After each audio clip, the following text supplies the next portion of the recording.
"You thought you could marry my son," his father said with a harsh tone. "Your standards aren't good enough for us. Don't even think about becoming a part of our family. The fact is, you're not the right person for my son. Now, go." That's how coldly my father-in-law spoke to me, and my mother-in-law joined in too. "You would have approached Alex for money anyway," she added. "My name is Kate. I'm 34 years old and I work for a company. Ever since I finished university, I've been working at the same place for years. Some of my colleagues left to start their own businesses, get married, or have children. In those situations, I stayed at the company, dedicating myself to my job every day. You might think I'm a lonely workaholic woman, but I'm not. I have a boyfriend named Alex. Alex was a business partner. I thought he was a nice young man who took his work seriously. After working together several times, we started to like each other. He confessed his feelings for me, and we began dating. It's been a few years since Alex and I started dating, and now we're even engaged. But if you ask me if I'm not worried about marrying him, I have to admit that there are some things that concern me. He's younger than me, and I wondered if he'll be okay with the age gap, even though he insists it doesn't matter. By the way, Alex's father owns a business, and Alex himself works for his father's company. This means that in the future, Alex will take over the company and become its president. I'm afraid his parents might not approve of our marriage. I've been feeling uneasy about this for a while. Of course, I was thrilled when he proposed to me, but I have doubts about whether we can really go through with getting married. However, Alex doesn't seem bothered at all. His optimism is one of the things I really love about him. He has already met my parents, and we've enjoyed many nice dinners together. My parents have already given their blessing for our marriage, and they really like Alex. Finally, the day came to visit Alex's parents. For weeks, I had been incredibly nervous about meeting them. Their house was as spectacular as expected for the president of a company. A huge mansion that made me feel like I was in a royal palace or something. At that moment, I instantly started wondering if my clothes were right for this place. I had chosen some nice outfits, but I wasn't sure if they were fancy enough. Coming from a more modest background, Alex's home felt like a different world to me. Alex often treated me to fancy dinners at upscale restaurants, and he always booked luxurious hotel rooms for our vacations. He saw these things as normal, but sometimes I felt a bit out of place, like we were from different worlds. Despite this, he never imposed his values on me, and he never flaunted his wealth. I don't judge people by their money.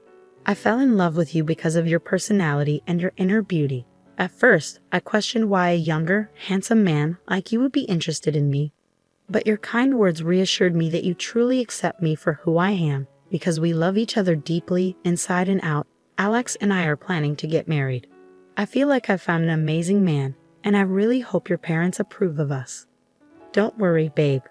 I've already talked to my parents about you, he reassured me. Then the front door opened, and his mother greeted us warmly. Welcome, you must be Kate. Yes, I'm Kate. Nice to meet you, I replied. His mother gave me a quick nod and ushered us inside. The living room was enormous. Alex's father was already there, seated on a large, luxurious sofa. I felt a sudden rush of nerves. Meeting his mother had made me anxious enough. But his father seemed even more intimidating, fitting for the president of a company. It's a pleasure to finally meet you. My name is Kate. Thank you for inviting me today, I managed to say, my voice trembling slightly. Alex looked at me and smiled reassuringly. Don't be so nervous. But his parents weren't smiling. Their gaze was cold and unwelcoming. I could feel myself tensing up. Please have a seat, his father instructed, gesturing towards the sofa. The atmosphere felt tense, almost like a formal interview.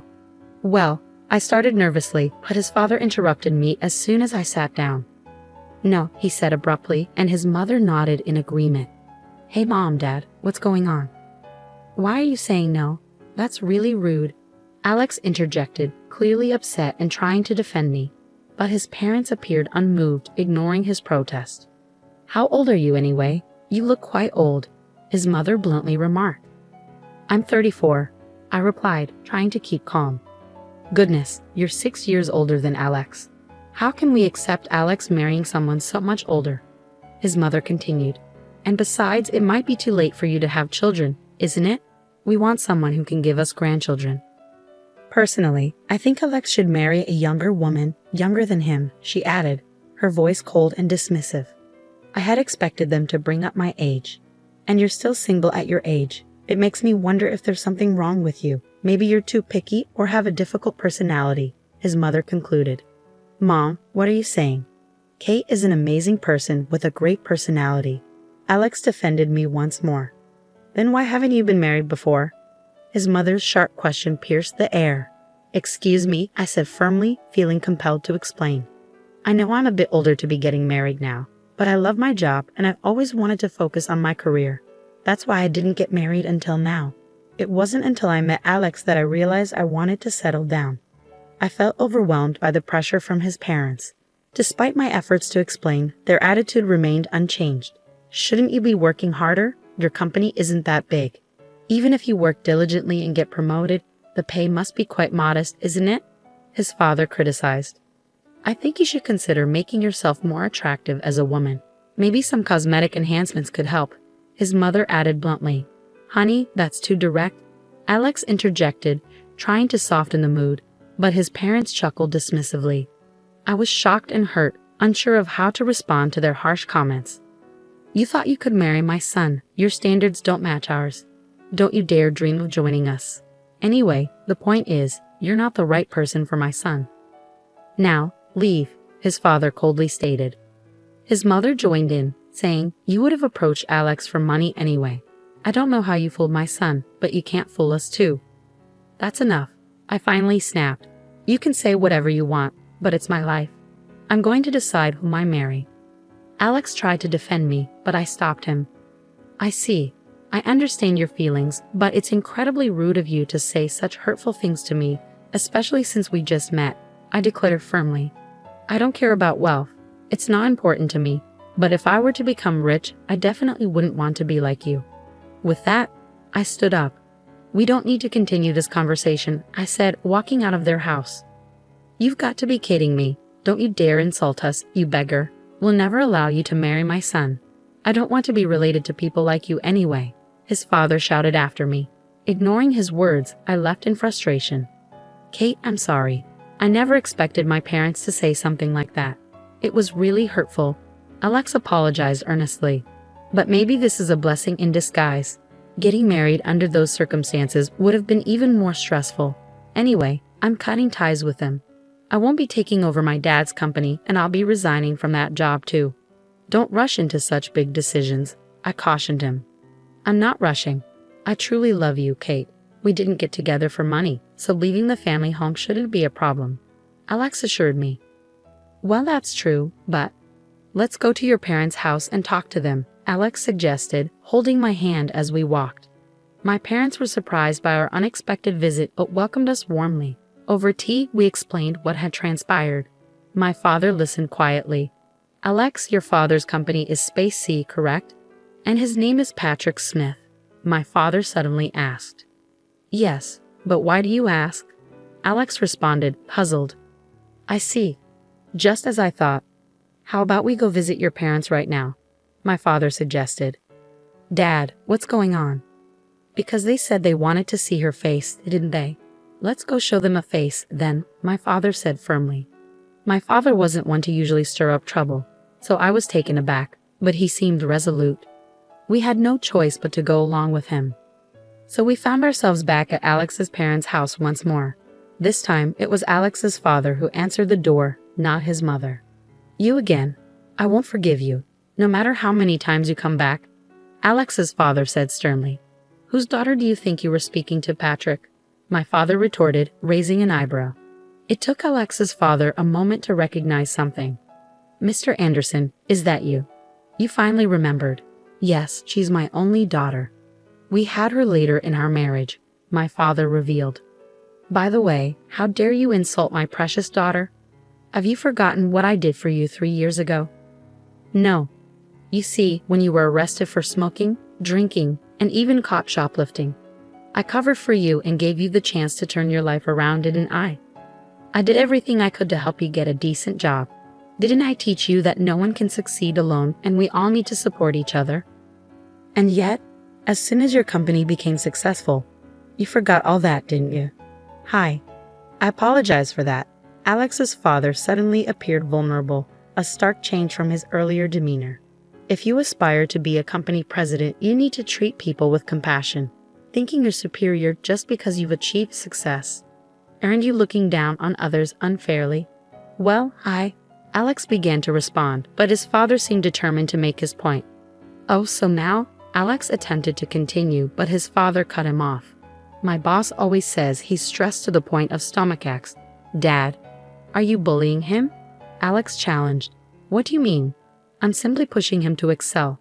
Alex's father retorted, growing defensive. Just when I thought you were finally seeing the bigger picture, you revert to your old ways. You're really difficult to deal with, Patrick. Alex expressed frustration.